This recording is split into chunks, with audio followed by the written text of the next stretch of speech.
started then. I'm very pleased today to have Ray Deneckere Hello, everybody. from the University of Wisconsin.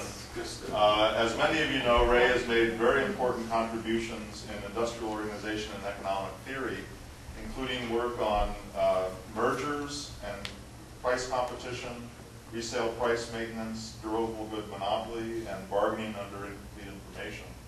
And there are a few other things in there that I've left out, but this is another, I think, long-standing research project that Ray's been engaged in, and it's right on the frontiers of economic theory. So, welcome, Ray Deneckere. Thank you. I'm very happy to be here.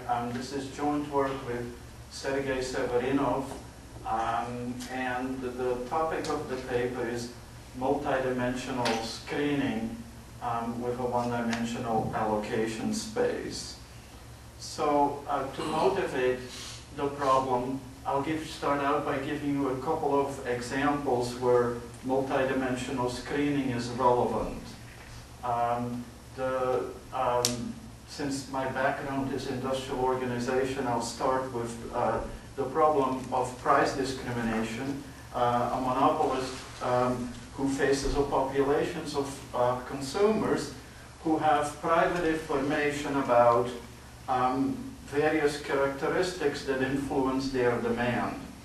Now, an example would be each consumer has a demand curve, a linear demand curve, described by two parameters. This would be the demand intercept and the demand slope. So those would be the private information that the customers have. More generally, we could also think of, instead of final consumers, having industrial customers whose demand depends both on the technology to produce the input and also on the demand for the final product.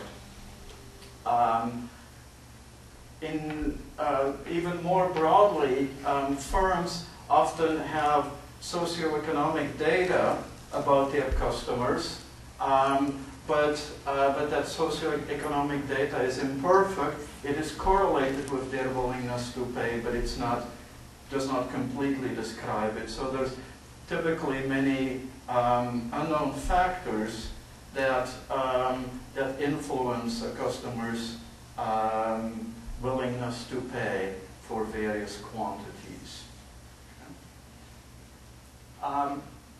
A second range of applications would be insurance problems where the customers of the insurance company have private information on their risk aversion, how they evaluate risk, and also on the probability of having an accident, because that depends on how much care they exercise, so it will have private information about that. So again, there's more than one dimension of private information present. If we think about income taxation, taxpayers could differ in their ability and therefore in the level of income that they can generate, and also their preferences for leisure. Observing somebody with a low income may mean, well, they just are low ability, or it may just be, no, they just like to have a lot of fun. Okay. So the screening part of the problem here is that the monopolist, the insurance company in the case of the insurance case, or the government in the case of labor taxation, whoever the principal is, would like to treat these different individuals differently. But in order to do that, the principal would need this private information and needs to elicit that from the customers.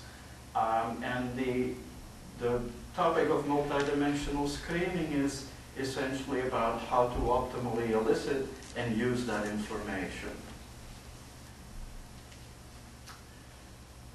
So the problem of multidimensional screening is rather vast, and there is a qualification in the title of this paper, which is that we're only going to look at cases where the physical allocation space is one-dimensional. So, for example, in the case of a monopolist, customers could differ in the quantity that they buy. So that's a one-dimensional variable. Alternatively, customers could all buy one unit, but they could differ in the quality that they buy. In either case, the physical allocation space is one-dimensional.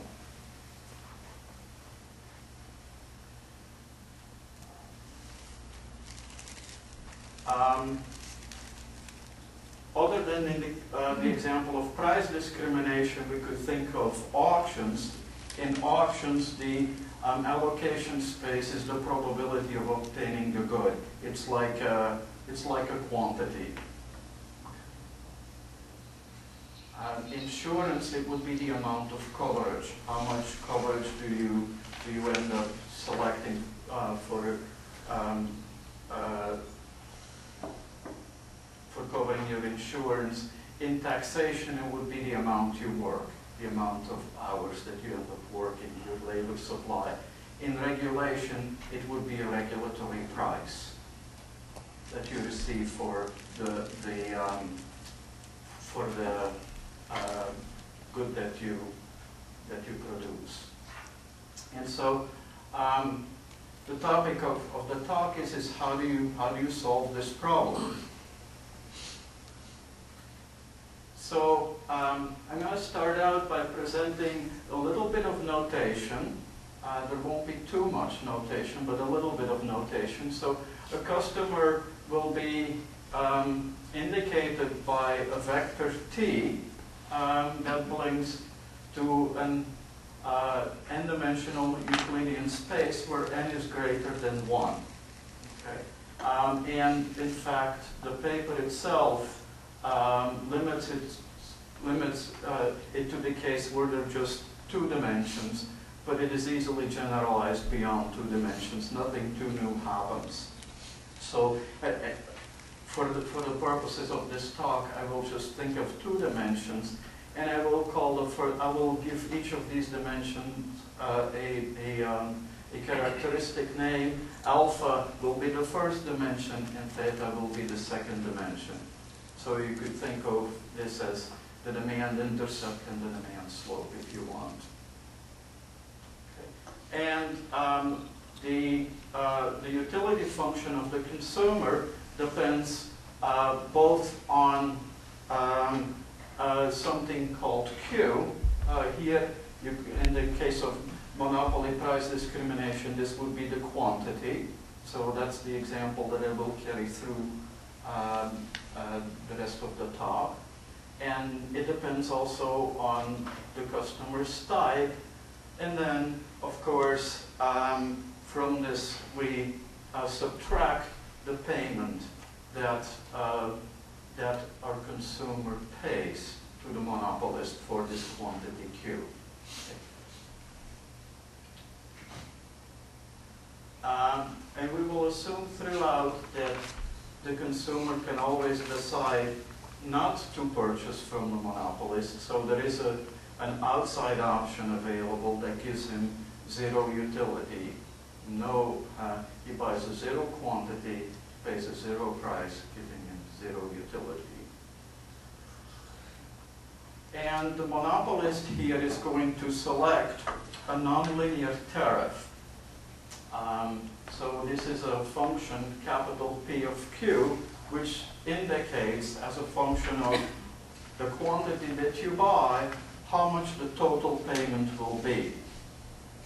Okay. So this is in general will be a nonlinear tariff.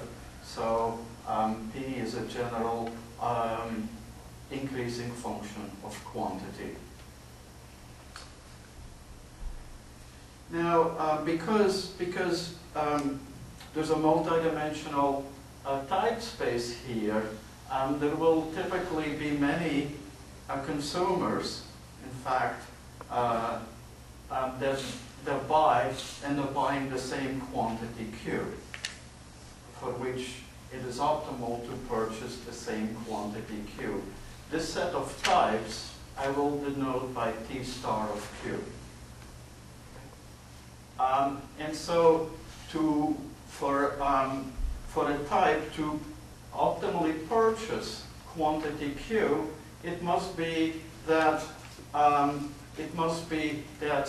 the net utility that the consumer gets from buying the quantity Q, which is U of Q comma T, minus the payment for the quantity Q, is greater than or equal to what this consumer would get for purchasing any other quantity Q prime. And then for the consumer to be willing to participate, it must be that when he buys the quantity Q, he gets at least zero utility. Otherwise, he would not be willing to participate. So that's an individual rationale of constraint.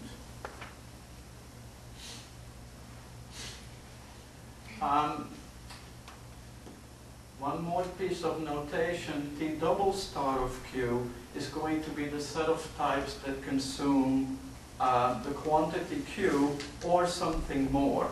So this is the union of T star of Q prime for all Q prime greater than or equal to Q. And we're going to have a distribution. We're going to have a distribution over types given by a density little f of t.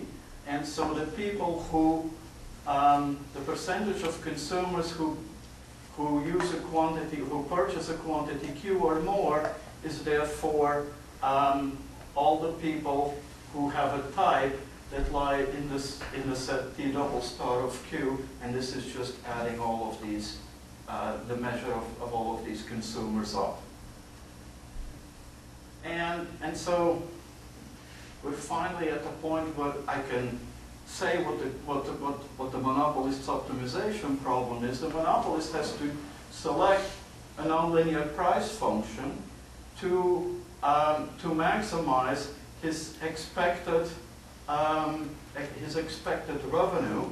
Every unit that he sells costs C to produce, so P of Q minus C is what he collects from every customer that buys the quantity Q, and this is then integrated against the density of consumers that actually buy the quantity Q, the derivative of mu of Q.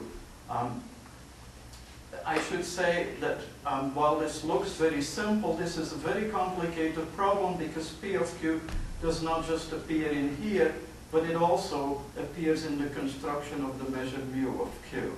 So even though this looks extremely simple, it is actually a very ugly problem.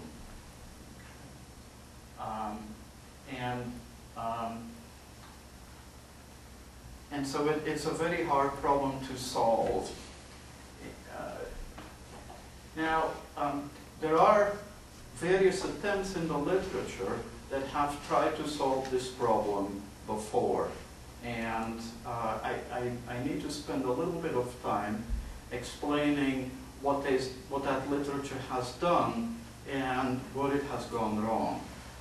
Because basically, none of the current approaches work. And that will be sort of one big message to carry back from it, along with, well, okay, what's the alternative? What does work?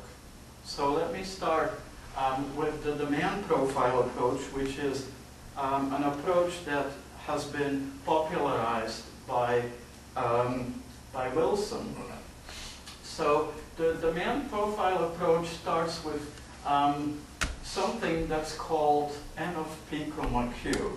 And N of P comma Q denotes the number of types or the measure of types who purchase a quantity Q or more if they are charged a flat price P. Okay.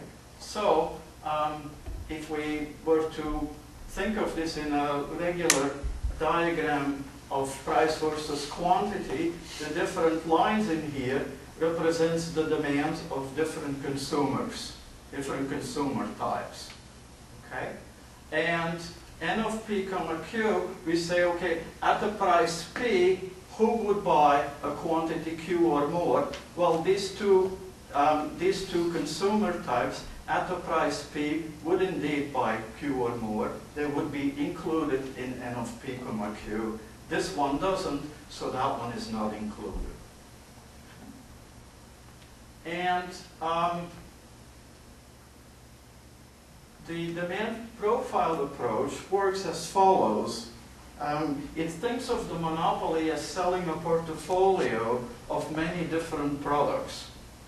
Hypothetical, imagined products, because of course the monopolist is selling exactly the same product. But the portfolio is thought of as that it's as if the monopolist sells quantity increments. Each increment he sells separately, and he's pricing these different increments, and consumers buy increments of quantity too. So it's like a Coca-Cola bottle. You sliced up in many pieces, and you buy the first part, the bottom part of the bottle, and then the second part and the third part. They all have a separate price. Now it may seem that this is a little bit odd, but it actually turns out that this is a very useful way to solve screening problems. And in fact, if you teach MBAs, it's the only way that you can do it, because the screening problem is mathematically complicated. So it's an intuitive way of getting a solution to the screening problem. So there, the monopolist is selling the marginal price, the price for every quantity increment, the derivative of the function P of Q, to as if he's thought of as of all these quantity increments are unrelated products.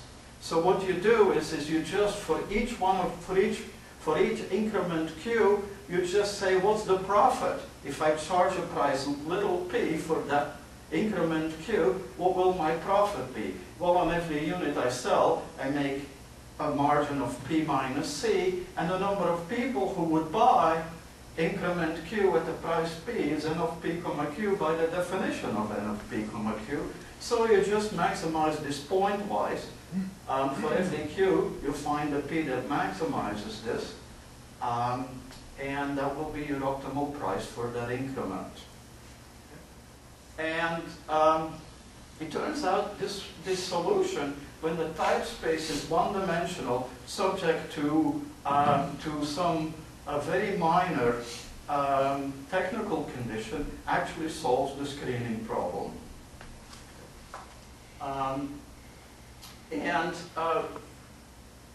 There is one important part that's necessary for that to work, and I want to give you the intuition for why you need that part and why this method is bound to fail when you go to multidimensional screening. Okay, so here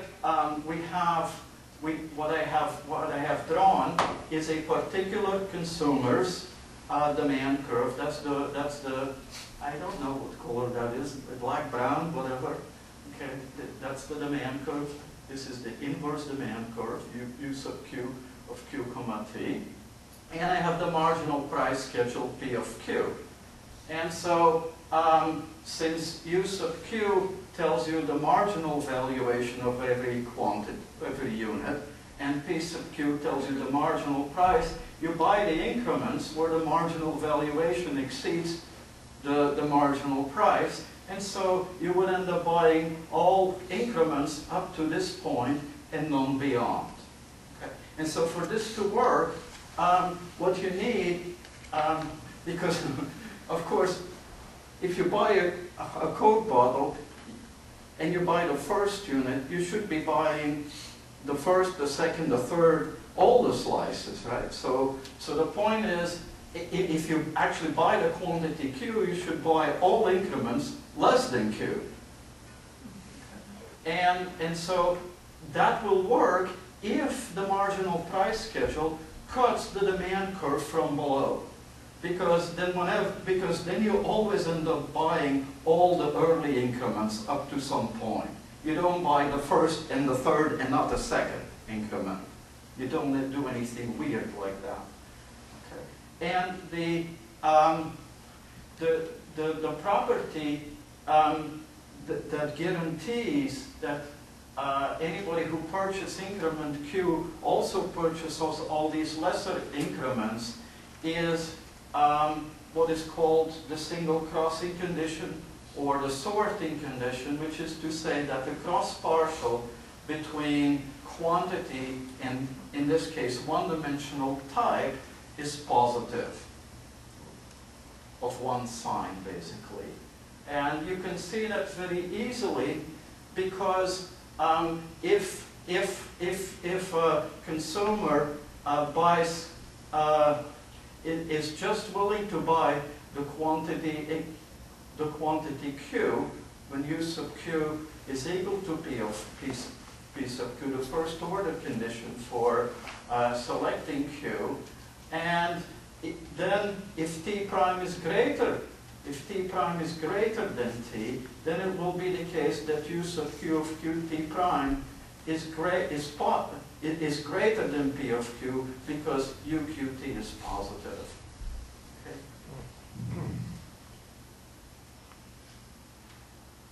And so, so that means that if consumer T buys quantity Q, consumers of larger type buy larger quantities.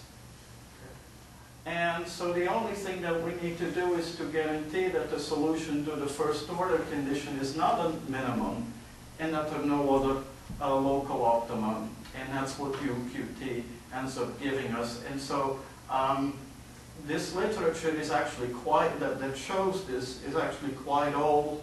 Goldman, Leland, and Sibley were the first ones to do this in a 1984 paper. It was then popularized later by Bob Wilson in his book on nonlinear pricing. And McAfee and McMillan have a paper that tried to use this, and both Bob Wilson and McAfee and McMillan also tried to use this very same method to solve the multidimensional screening problem.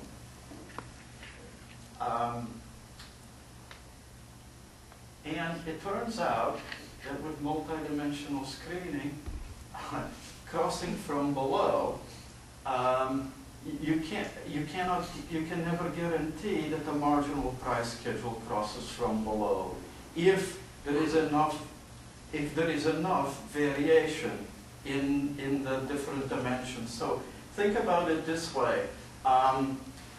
Suppose that we have linear demand curves that are characterized by slope and intercept. Okay. Well, here we have a demand curve.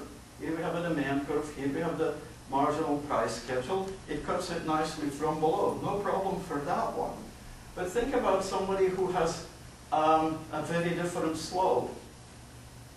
Somebody who has a very different slope, now all of a sudden, this is going to go above his marginal valuation schedule. And so even though they both go through this point and both satisfy the first order condition for utility maximization, this is going, for this consumer here, the choice is actually going to be not going to be an optimum. In fact, you can see he loses on every unit that he buys below the quantity Q. He loses net utility. So he would be better off consuming nothing than actually buying this quantity. And so if there's enough variation in the slope of the demand curve, the first order condition will not ensure incentive compatibility. And so, and as a consequence, this method should fail. And So that's the intuitive explanation that I want to give for why the main method that has been profitably used to solve the screening problem when the type space is one-dimensional does not work when the type space is multi-dimensional. This is intuition. It's not a proof yet, but it's. But I'll give you an example to show you that indeed that's exactly what happens. Yes, you have a question? Yeah, it's sort of, it may be a technical question. Anyway, thinking about the last graph you showed us, I was thinking about what does it mean to say that a type space is multidimensional or one-dimensional? I mean, one could imagine parameterizing this collection of demand curves as all the demand curves that go through that crossing point, and then just index them with the unidimensional characteristic of slope. So I was wondering, is the problem here really multidimensionality of the type space, or something? Is there a problem with that set I just described, which could be named with a single dimension? You could index all the demand curves that pass through a given PQ, and have different slopes as a single dimensional with a single dimensional labeling, and there would be no downward sloping PQ. You'd have to draw a vertical PQ essentially to capture them all. Mm-hmm. So I guess. So, does anybody understand the question I'm trying to put? So the point is what I've drawn only two demand curves here. What I'm imagining here is a case where there's people vary both in the intercept and the slope. So we have a distribution of intercepts and a distribution of slopes. So they won't be all going through this single point. They will be all over the space. I just gave you two elements from this big space. You want to cut up the space by each point on. I understand. I understand that. So in the problem that I'm really looking at, your attempt to reduce it to a one-dimensional problem will fail. Okay. Okay. So I'm just trying to understand the example.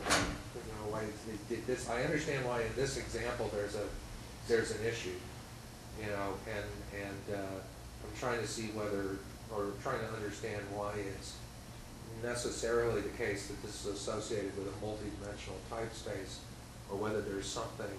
So let me maybe back up something. The traditional case is one where the only variation is in the intercept. So all demand curves are parallel. And in that case, the assumption UQT is positive will end up generating an optimal P of Q, which cuts every single one of these demand functions from below. Yeah. What I'm saying is, if you then have sufficient variation in the slope, and not just in the intercept, then you will have a problem. There are one-dimensional problems that fail the single crossing condition. Not of that type, of the intercept type, but there are. But not if UQT is positive, which is the main assumption of this literature. Okay. Yeah. You were saying that the T2 demand function there, the guy would never purchase. He's better off not purchasing. Yes. You might want to purchase more because the price is below on the other end, right? Well, okay. So the point is, the way this method works is by looking at the first order conditions, and the method would end up from the first order condition picking up this quantity. Okay. There is an optimal quantity for this consumer to purchase. Right. There's no problem with that. I'm just saying it's not this one. Right. And in fact, that it's obvious that it's not this one because purchasing nothing would do strictly better. Okay, you're saying maybe something else was even Well, better. yeah. Yeah, that's good. Okay. But the method will fail because the method is saying it should be that one. But you're absolutely right.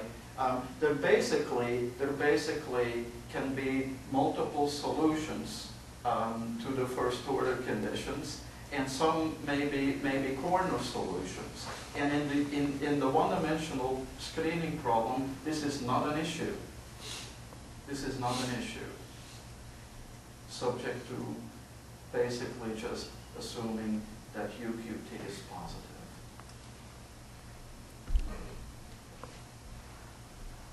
Okay, so I'm going to give you an example which I got out of Wilson's book, which he solves using this demand profile approach.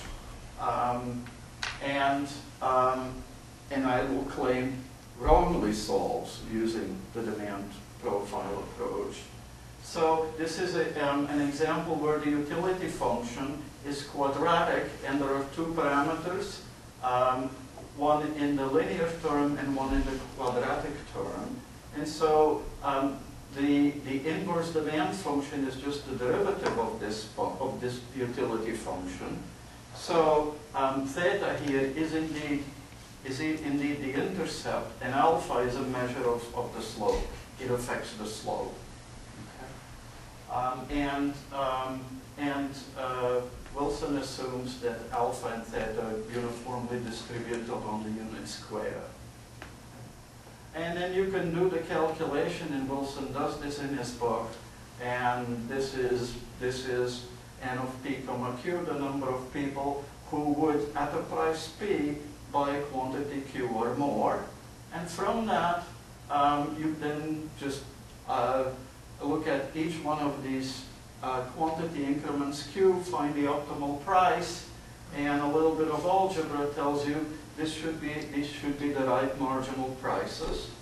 And you don't even have to believe my algebra; it's in Wilson's book. So those are the marginal prices, with these marginal prices. For fixed Q, this will tell us the set of types that purchase exactly the quantity Q, the set of alpha thetas for which this is exactly equal. Okay. So I have a diagram here which on the vertical axis I have theta, the demand intercept. On the horizontal axis, I have the measure of the demand slope, and those we're living on the unit square. So you can see there I have the unit square here, and in here I am drawing the ISO price lines. That is the set of all alpha thetas. Which for a given quantity Q solve this equation. Okay, so those the ones who would buy a quantity 0 would be all the types lying on this horizontal line. Those who buy a quantity 2 divided by 2b plus 1 would be all the ones that lie along this line, and so on. Okay, according to the proposed solution in Wilson. Now, I recall that the solution here had two regions here for the marginal prices, one below 2 over 2b plus 1, and one above 2 divided by 2b plus 1. So I'm also going to draw the ISO price lines for larger quantities. So that's this picture here. These are all the ISO price lines starting from 2 over 2b plus 1 all the way up to the maximum quantity of 1 over b plus 1. And so the problem is that if you go back, if you superimpose this slide with this one, and I should have one like that, and unfortunately I don't, you will see that there's an area here where there's two isoprice lines. There's an area where there's multiple isoprice lines. And what that means is that there's more than one solution to the first order condition. And so there's types here in a triangle for which there are actually two values of Q that solves the first order condition. One which is a lower quantity and one which is a higher quantity, and it turns out that Q minus is a local min and Q plus is a local max. Okay? But neither Q minus nor Q plus for some types are actually global maximizers. This is your question. It actually turns out that for some of those types, the best thing is to actually consume nothing. So Wilson's proposed solution is wrong because in the proposed solution, some consumers get less than their reservation utility because the global optimum here occurs at buying 0, which gives you the reservation utility of 0. So if they buy anything else that gives lower utility, their IR constraint is violated. Okay. So that's showing that this method really, at an intuitive level, should have problems. And then when you look at examples, you see that it does have problems. And it's because he didn't have the individual rationality constraints in the optimization. Is that what you're telling me? No, he just develops.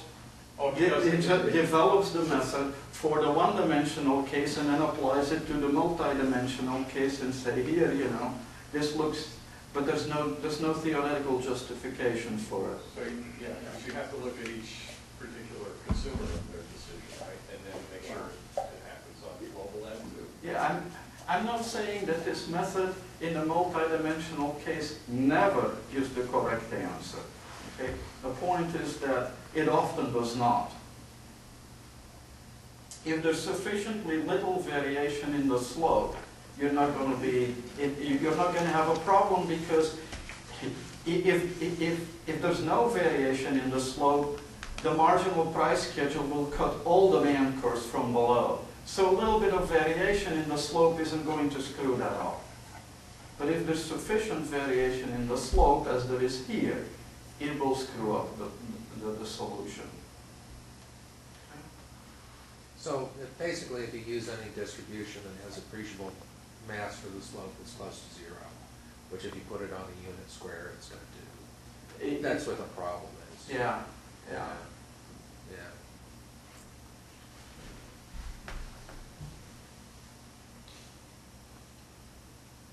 So the main problem is that the solution to the first order condition, which we call local incentive compatibility, is not globally incentive compatible.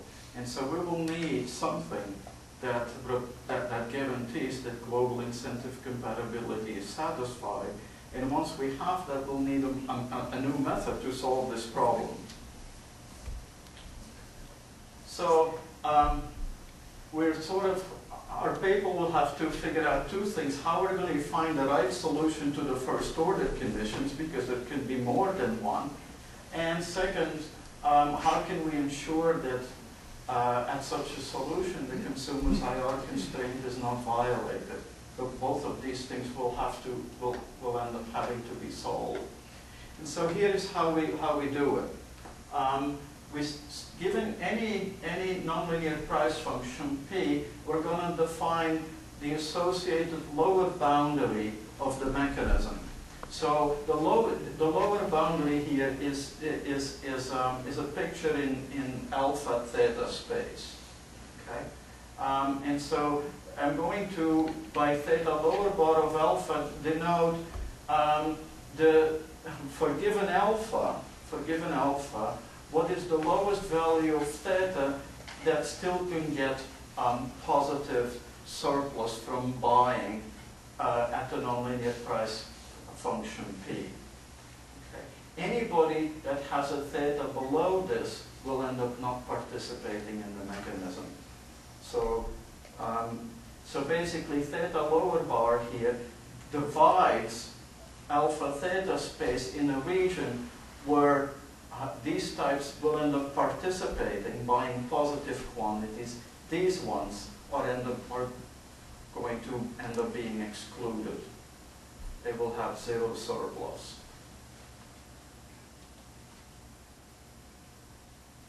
Okay, and so we proved that theta lower bar is always a strictly decreasing function, and we can calculate its derivative as follows.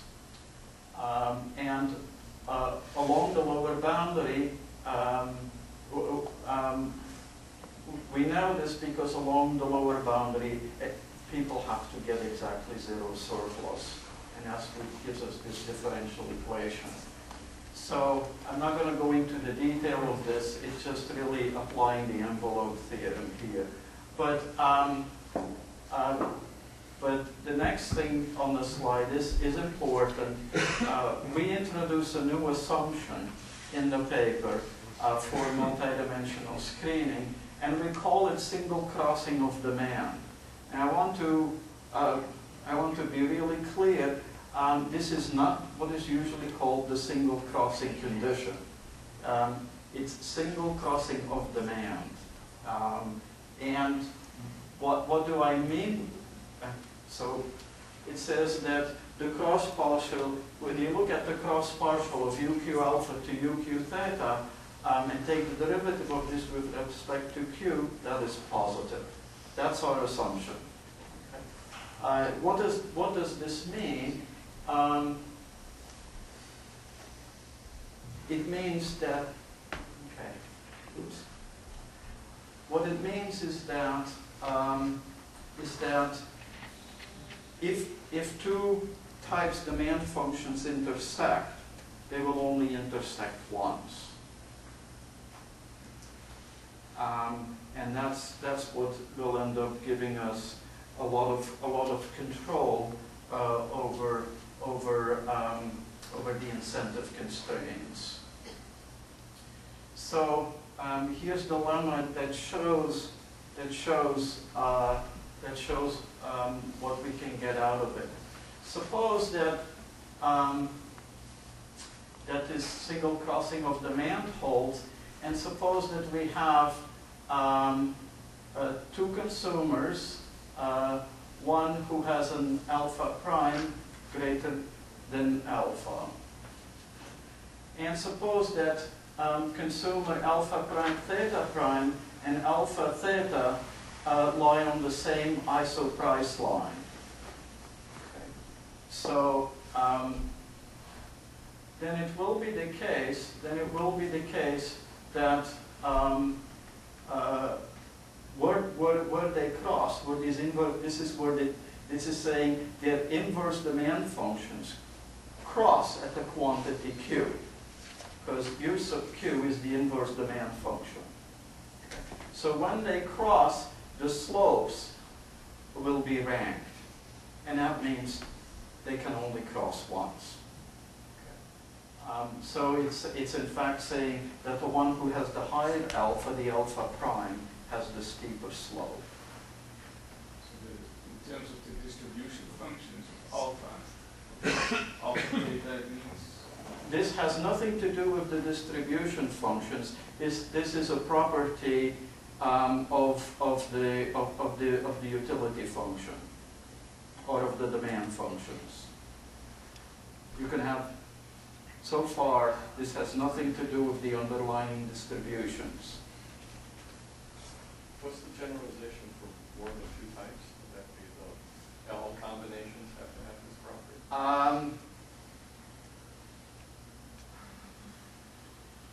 I'm trying to remember now. Oh, don't worry, I was just kind of There is a generalization. I'll have to get back to the correct one. I think I think the answer is you do this. Minus one. Yeah, you do this for each pair of types of the type space consecutively. Okay, so I just want to say that single crossing of demand really ends up buying us an awful lot. And so if you want to carry one big novel idea from this paper back, it is basically that single crossing of demand will end up playing the same role that the single crossing assumption in multidimensional screening that single crossing has in the one-dimensional screening problem. It's a regularity condition that buys you a lot. And here is what it exactly buys us. Suppose that you have a type alpha theta for which the optimal quantity is Q. So the best quantity that type alpha theta could choose given the nonlinear price function P is actually Q. It's a global optimizer of alpha theta's problem. Okay? And now suppose that you have another type that lies on the same ISO price line. Okay. And therefore, if we look at the first order condition, for marginal prices associated with P of Q would end up presumably buying the same quantity, presumably. Okay. And suppose that alpha prime is less than alpha. Okay. Then it is the case that Q is still a global optimizer for alpha prime theta prime. So we can't guarantee that two consumers that lie on the same ISO price line actually will end up choosing the same thing. But if we have one, those with lower alphas always will. Okay. So, so basically, what I'm trying to say is this. Instead, what Wilson and all the other people that, again, I didn't talk about all the other people that have relied on similar ways to try and solve the multidimensional screening problem. What they all basically do is they assume that people that are on the same ISO price curves end up choosing the same quantity. What we are saying is we can't guarantee that, and we know we can't because there were some people in the example who were on the same ISO price line for which it was optimal not to buy. Okay. So we know that can't be true. But what we can guarantee is that if we look at the portion of the ISO price curves that emanate from the lower boundary, okay? If we look, this is the lower boundary of the mechanism. If we look at all of these here, so we're not looking at the portion of the ISO price line that goes below here, only the ones that lies above it. Okay. And that assures that the total conditions will be satisfied. So your regularity condition is a way my of regularity, yeah. the total condition. Yeah. So we know by the definition of lower boundary that for people down here, they should not purchase at all. Okay? And our regularity condition and so, guarantees that people that lie above it, that lie on the same ISO price line, they should purchase. And so we have a lot of regularity about the purchase pattern of consumers here. And so this is basically the assumption that allows us to solve this problem. That's the main idea to carry back from that. The single crossing of demand ends up giving us exactly enough to be able to solve this problem. Now, in the original Wilson problem, where it's uniform on the what do you need there? So that is, we will solve for that in that model, this assumption, single crossing of demand, is in fact satisfied. Okay? Good. This is good, which is good. Yeah. But I'm not saying that Wilson's solution is right. No, I understand that part. We still need another I just want to see solution if you method. could, I was just going Yeah. to see if you could solve his problem. Yeah, yeah. You can't, that's why he's There. That's So- a good thing. I thought he was going to say, well, it's close to it. So this is, if the Wilson's problem was if that was a hard problem originally because the capital P of beta was embedded in two animals, the integrand and the definition of the measure. Now it's in three things. It's in the definition of the theta bar of alpha 2, right? So this is going to be a hard problem. It will be a hard problem to solve, and I'm about to get into this. I try and keep the intuitive part and the simple part for the beginning of the paper, and now the ugly part is going to come, and I'll probably, most people will probably fall asleep. So Wilson's false solution had Wilson's no and exclusion. McAfee and Had no Macmillan exclusion. and all the people that relied on McAfee and Macmillan, Had no exclusion. they had the problem that they're assuming that people that lie down here also So purchase. they had some exclusion, but it just wasn't enough exclusion. They have, They in force their people to solution, some people, okay, Force the in purchase. some examples, let me be very Yeah. careful, in some examples that used their methods, some people are assumed to purchase that should not Definitely purchase. Right. Okay. But there are And some people who do not purchase. so the point is, we'll have to find where this lower boundary lies. They don't have the lower boundary in there, basically. Okay? We have to find where does this lower boundary lie. Okay? So, did they have a lower boundary, a wrong one? Did they have groups that were excluded in their solution, or was there just no exclusion at all?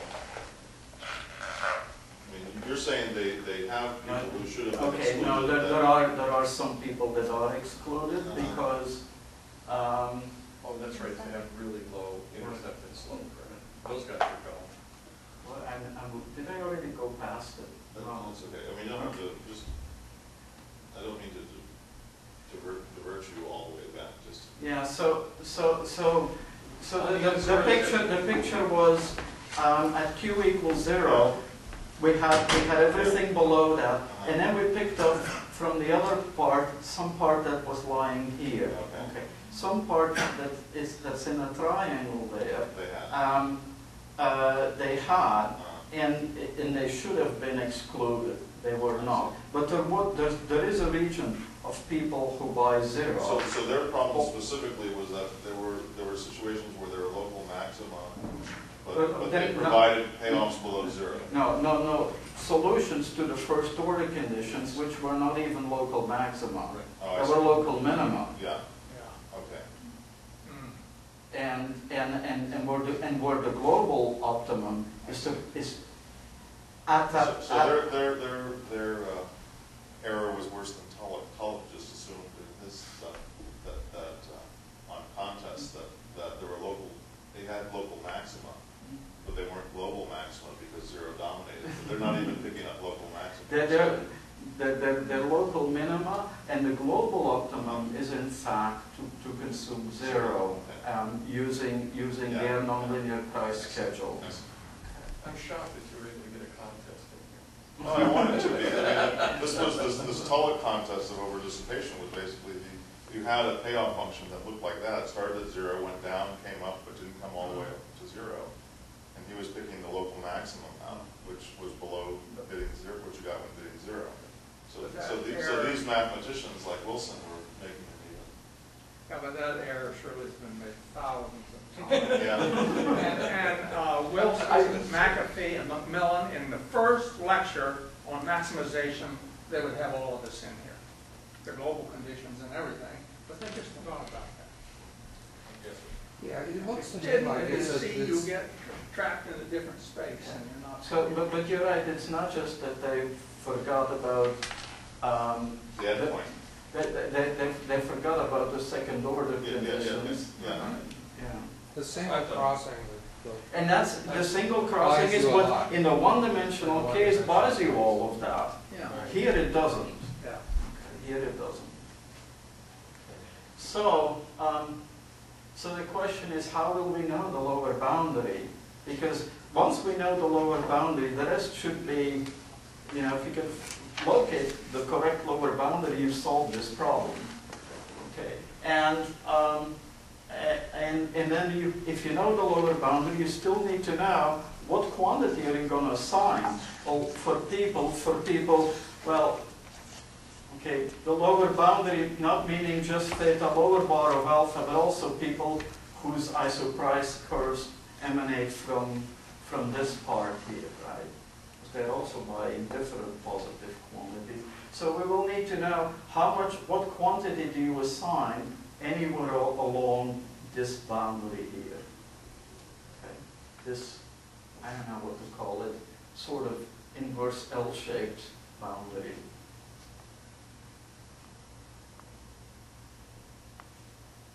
Okay, and so what we're able to prove is that along this boundary, so that's the picture here, the optimal quantity choice has to be non-decreasing. And that's going to help us in solving the problem. And so our method will basically consist of this. First, we choose a corner point here, this point here, which is a value of theta hat. Then we specify a quantity along both this portion here, we call that Q of alpha, and then we specify quantities along here. And those quantities are monotone. That means they're lowest out here and they go in this direction. And then we optimize over the choices of all theta hats and quantity allocations. That's basically our method. And then we just need to have enough, we need to play with this enough so we can actually turn this into a solvable mathematical problem and then actually solve it. Now, there is an issue here, and that is that along the lower boundary, it's even the optimal solution can have upward jumps. We provide an example of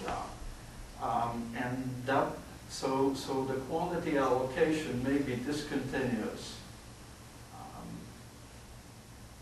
And so for that reason, and those of you who've looked at the paper might have wondered, why does this paper look so different from the traditional mechanism design problem, which looks at Q of t, whereas here we don't do that. We look at the type instead of looking for a quantity as a function of type, we'll look at a type as a function of quantity.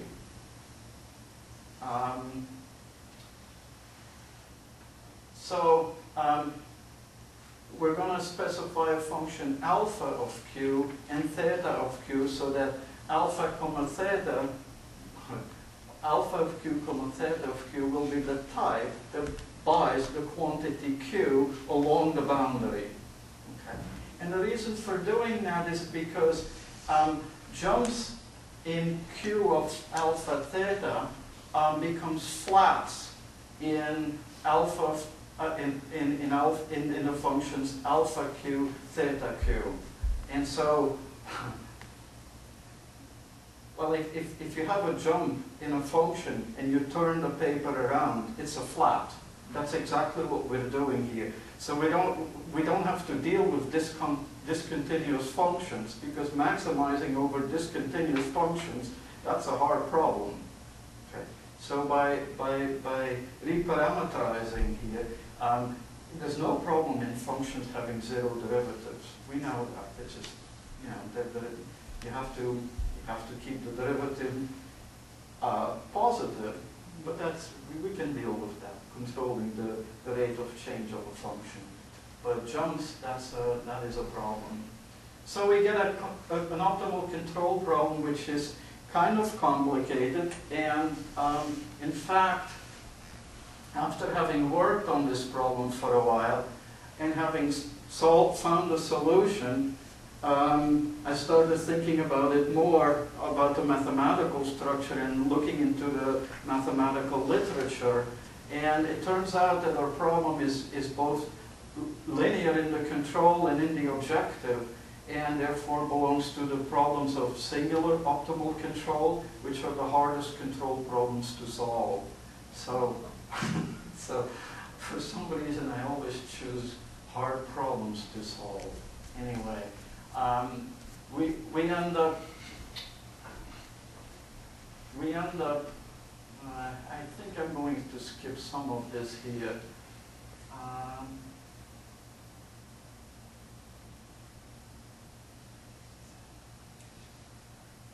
Okay, so after some songs and dances, we end up being able to express the objective of the monopolist as an optimal control problem, where we choose functions alpha of q and theta of q, where alpha dot and theta dot have to be non-negative.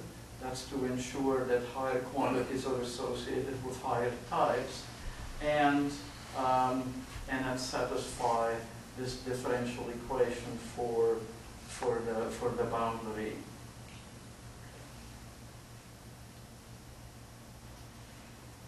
Okay.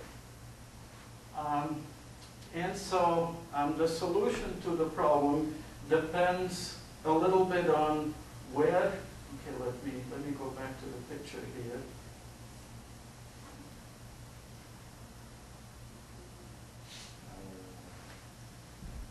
Here it is. The solution to the problem is a little bit different in notation depending on the quantities that emanate from this part of the region and the quantities that emanate from this part of the region. So I apologize for that, but that's the nature of the beast. So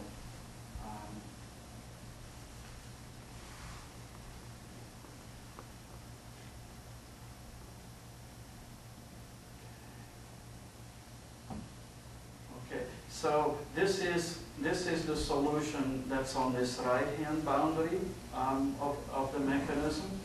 And it turns out that, subject to some other regularity conditions that I'm going to sweep under the rug now too,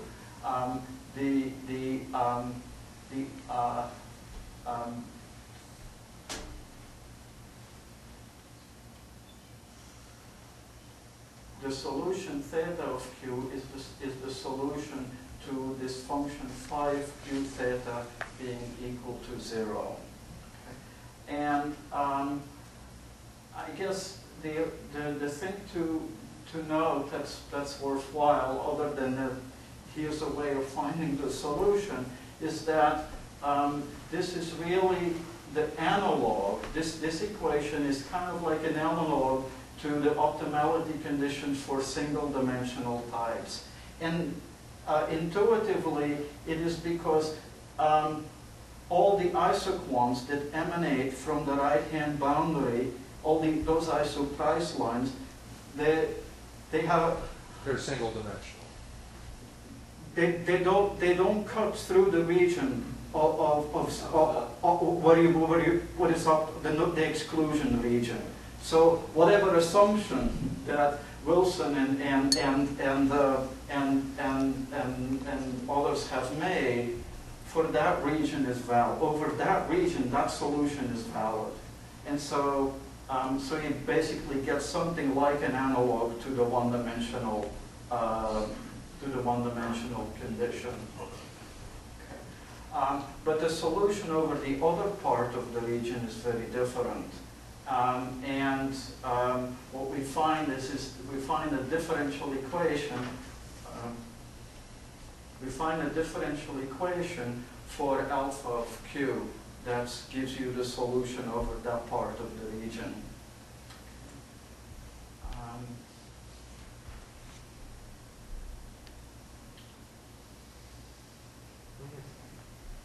So what can I say further about, because that's it. I didn't want to bore you with all the derivations associated with solving the optimal control problem. It's in the paper, and it's still being revised. So, but you can read the gory details there if you're so inclined.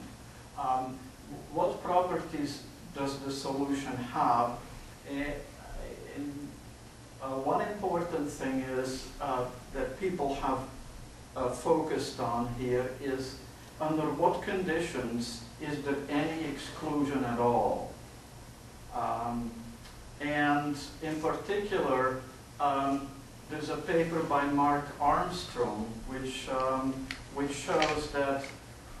claims that in multidimensional screening problems, exclusion is generic, that you should always have exclusion. So that's one reason for being interested in necessary and sufficient conditions for exclusion. Mark Armstrong's paper, the allocation space has the same dimension as the type space, so his results do not directly apply here, but there's generalizations of his work that have some bearing on this paper. And the second reason for being interested in this question is, of course, if it ends up being the case that nobody is ever excluded, all consumers buy a quantity of 0 or more, or strictly positive quantities, then Wilson's solution and, McAfee, Macmillan, and everyone that has relied on it is in fact valid. Okay. So it's important to know, because this tells us, okay, when is the simple-minded, when do you not have to use a complicated method, and when do you have to use it? So necessary and sufficient conditions are important here. Okay. And so here is the condition: is that if there exists some type alpha naught such that this equation holds, and such that UQ alpha is equal to 0 for all types between 0 and alpha naught, then there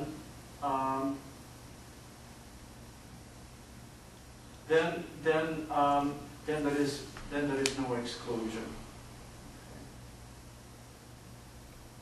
Okay, and the interpretation is that that equation says that the optimal price for the first increment, the 0th increment, is U sub q of 0 alpha 0, the demand price of type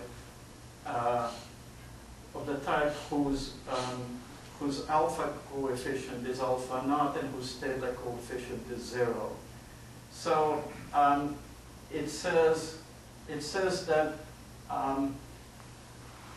at this monopoly price, all consumer types purchased, namely that the isoquant that goes through this point must be flat.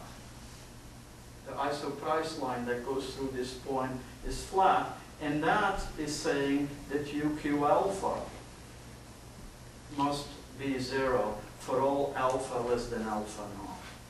Okay. So the question is, can this in fact occur? Are there cases for which this happens? And the answer is yes, there are cases for which this happens. Think about the one-dimensional case are there ever any cases in which we might not want to exclude any consumer from consuming? And the answer is yes, sometimes this happens. Even in ordinary monopoly, let's not even worry about nonlinear pricing. Even in ordinary monopoly, a monopolist sometimes chooses not to exclude anyone. When does he do that? He does that when there's a big gap between his marginal cost and the lowest possible consumer value. Because if that gap is really big, he loses a lot by excluding that consumer, and he won't pay to do that. So sometimes, if there's a big gap, you will not want to exclude anybody, and that's true here as well.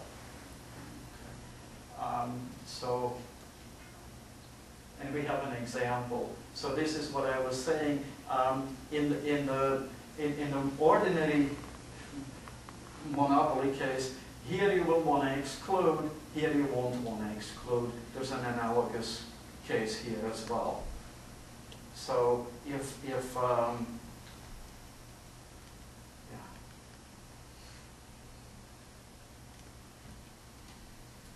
and so now coming back to Armstrong's thing, in the multidimensional screening, exclusion always occurs. That's what Armstrong's claim is.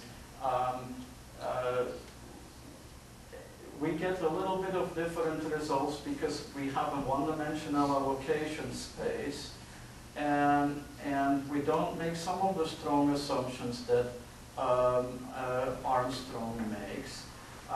And I should say it matters that we have that the boundary of our type space is actually a square. If it weren't a square, then you could never have an isoprice curve tracing out the lower boundary of the type space, because it's a flat line, and if it's curved underneath, then there will be some part where people are excluded. So it does matter that we have this box shape.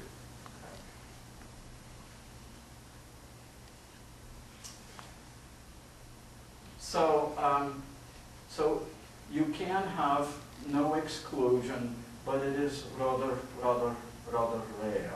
It is rather rare. I think that part about Mark Armstrong's results still holds.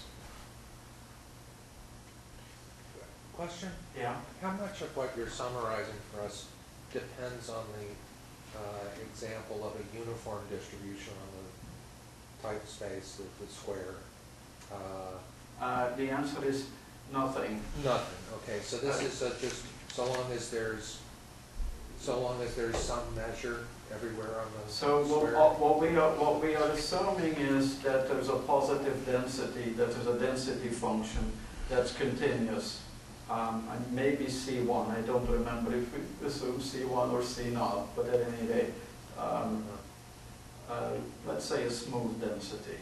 I was wondering what the meaning of our type space being a square is in terms of the density.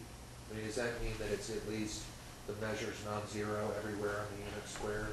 If there were a chunk, say, where it was measured zero, there's a rectangle by that, first of all. I do mean, well, I mean, Yeah, we can always redefine units so that it is a square. So yes and no. But yeah, we are assuming that you know the type space here is a nice region. This is a product of intervals, basically, is what you want, right? Yeah. So each dimension is So- just an interval. So I mean, the point is, even in the one-dimensional case, we don't have gaps in the type space. Sorry? Well, we don't have any pens. I know you're going to the board. Yeah. Well, I didn't see any pens. So, but Actually, there is one right up there, I think, right to the right of the monitor. here. This one? Yes. Okay, If so it works. even in a one-dimensional type space, we don't look at a case where there's nobody here. Right, because if you have that, then the usual regularity conditions will fail. So I'm handling nice cases just like in the one-dimensional case. We're handling nice cases. We're not looking at, say, okay, all the types live on a donut. Right. Okay?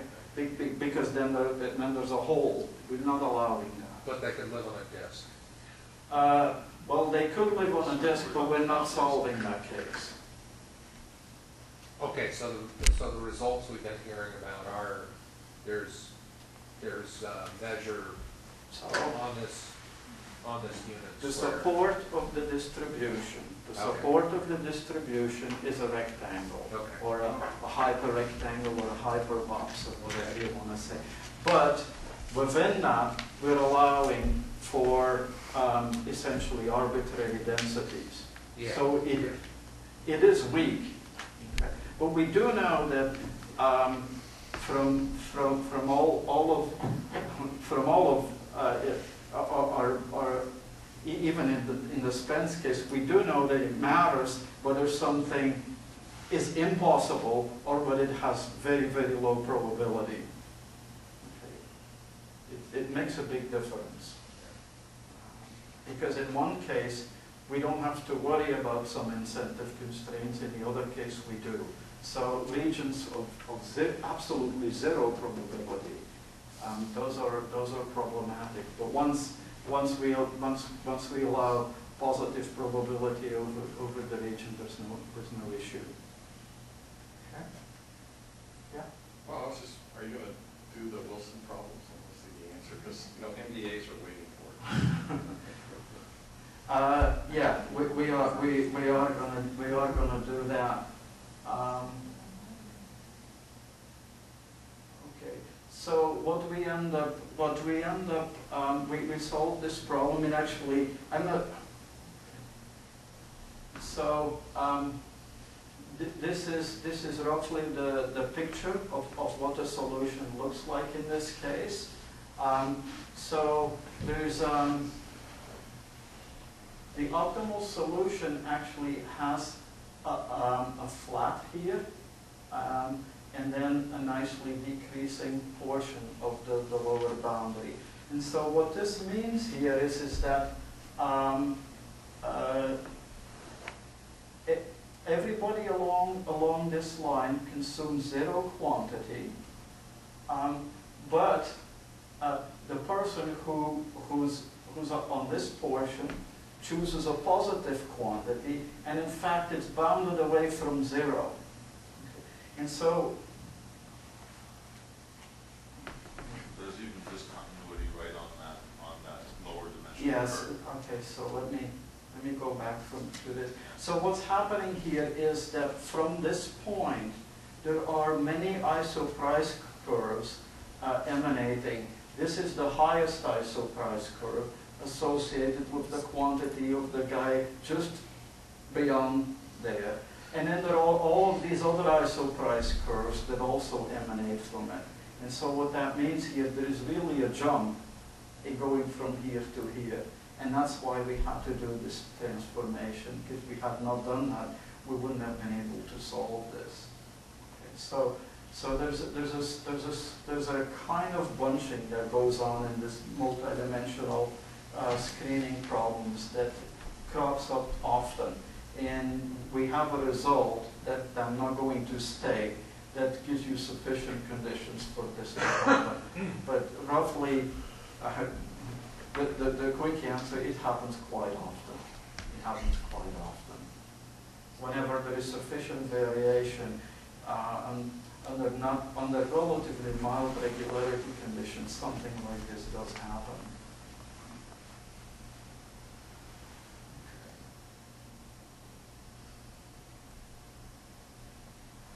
I guess that was it. I did not give you the formulas because the formulas really look ugly. It's like a half a page in the paper, but we do have the solution to the problem. It's in the paper, so you can look at it. I'll just have an MBA look at it. But I mean, if you go back to that, there's a fairly large area of exclusion, which. There is a fairly large area of For this exclusion. problem, the Wilson solution had some exclusion, but they basically missed the curve part. Yeah, Wilson's solution would be something like this here. You started at Q equals a half, and then up to some point here, and then it would be going like that. I see. So what And the quantities would all be different. Yeah. Because the quantity allocation along this boundary is very different from the quantity that Wilson allocated to those very same people. But is it still the same story that you're doing price for each increment somewhere, or is it? No, there is no easy way. You have to solve. You have to use our differential equation in alpha to find a solution to this problem. So we've reduced it to something that's manageable, but it is unfortunately much more complicated, but still manageable. You can compute a solution from it. So, yeah, I mean, even the ordinary solution, the only person that has really promoted the demand profile approach, and rightly so, is Bob Wilson. And the rest of the economics profession has not caught on to it for reasons that are beyond me. Despite, let me just say this, I'm a great fan of Bob Wilson's work. He's done really, really great stuff in many different areas. And the book that he has has a real important contribution, social contribution for promoting that method. And it's too bad that people haven't really caught on to it, because it's so much simpler. You can teach it to undergraduates, you can teach it to MBAs. It's great stuff, as long as you know its limitations. The point is it's been pushed too far. You can only do so much with it. Once you go to multidimensional screening, you need extra assumptions in general. And even with those assumptions, you need a more complicated method to solve for the optimal screening mechanism. It doesn't get any simpler than that. The good news is, well, the MBAs can't solve it themselves, so you can rake up the consulting fees yourself.